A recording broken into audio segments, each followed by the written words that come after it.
Hi guys, Robert Rivera here with the Rivera Trading Group in association with Trading Academy, and here enjoying the beautiful scenery from our backyard, enjoying the blessings of the Lord and wishing for you all a similar blessing. This may not be your dream or your desire, it may be something greater, maybe something smaller, whatever it is that you desire, may the Lord grant it to you in Jesus' name. Let's go check out the trades of today.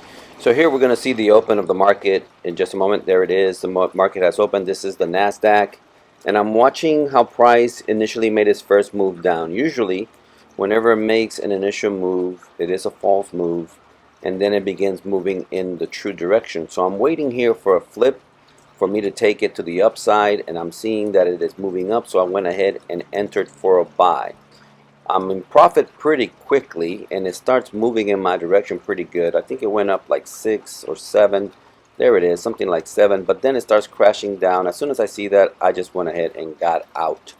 It was an indication to me that there was no continuation to the upside. This seemed to become a bearish day. So now that I know that it is a bearish day, I am waiting for a clear indication. That line there is the low of support. The red line is the low of the day. The top line, red line is the high of the day. And I'm waiting to see, as soon as it starts breaking support, I went ahead and go in. Unfortunately for me, it starts going into drawdown immediately. It went almost, I think it went up to 20 pips against me. And now I'm holding because it's holding structure, right? It did not go above the green candle there. This is the 1 minute.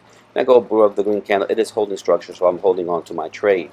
It starts breaking down, but again, because of the drawdown, I'm thinking now that I have to hold this for about 20 pips, and I'm waiting to see if it can give it to me. I anticipate that because it's breaking down and because it appears to be a sell, it wants to go to the low of the day.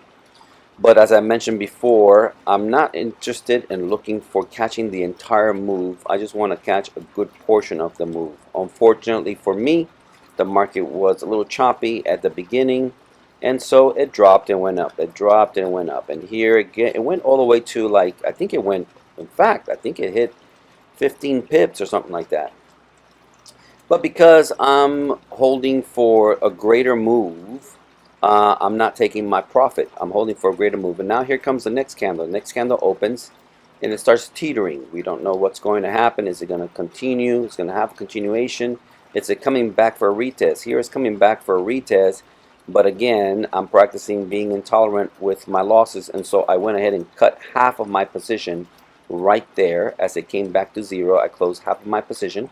And now I am watching, I'm waiting to see if it's going to have continuation. I am interested in putting in another position here at the low, but again, I'm kind of shy because this is the open of the day. This is the open, and these are 1 minute candles. These can flip at any moment, so I'm not wanting to add. Plus, here we have now support created on the 1 minute, and it is pushing up. When I see support created in the 1 minute, again, I become even more intolerant to what could turn into a loser.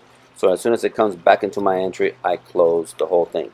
Now I gotta wait to see what happens. This is me waiting again, watching the market do its thing. It created, or it rejected from up there, and now I'm waiting to see if it breaks the low. If it breaks this low, I'm trying to get a bigger picture too. If it breaks this low, I am going to go in. So I'm waiting for a more clearer move. Here it keeps moving up, creating a top wick. Again, it's already broken down below support. It's already rejected support. Now I'm looking for the continuation, and I took the continuation there. This continuation went much more smoothly than the previous two trades. It did go up and down a little bit, not much. And then it started making its definitive move to the bottom zone. As we can see it here, starts moving. There you go. 8, 10, 11, 12 or something like that. Can't remember what. I think it was closer to 12. As it is nearing support, or the low of the day, I'm looking to take profit. It's possible that it will push down below this, but I'm not going to be holding much longer than that. I think that was 10, 12. It hit 12 there for a minute. As soon as it hits 12 again, I'm going to be taking profit here in just a moment. because again, I'm not interested in watching it bounce from there. As it did, you can see how it bounced from that area. Actually, no, it broke down below, and now it's at the next zone. I'm watching it bounce from the next zone, and I'm watching it about to break the next zone. As soon, I'm interested now on another sell, right? Because it created support with that minute candle. I think that now we're in the 5 minute. I might be on the 5 minute now. I'm not sure. This could be the 1 minute. I'm not sure. The point is that it created a temporary support, and it is at the zone and is getting ready to break. As soon as it breaks, I also go in on this one. Here you go. About to go in right now. There you go. And this went up and down a little bit, and this was a quick take. As soon as the next candle created a wick to the top and made its move down, I went ahead and took profit, and that was the end of the day. In the end, I ended up with my 1%, actually more than that, but it took a lot of work today, more than usual. I hope this was benefit to you. God bless you. See you on the next video. Bye-bye.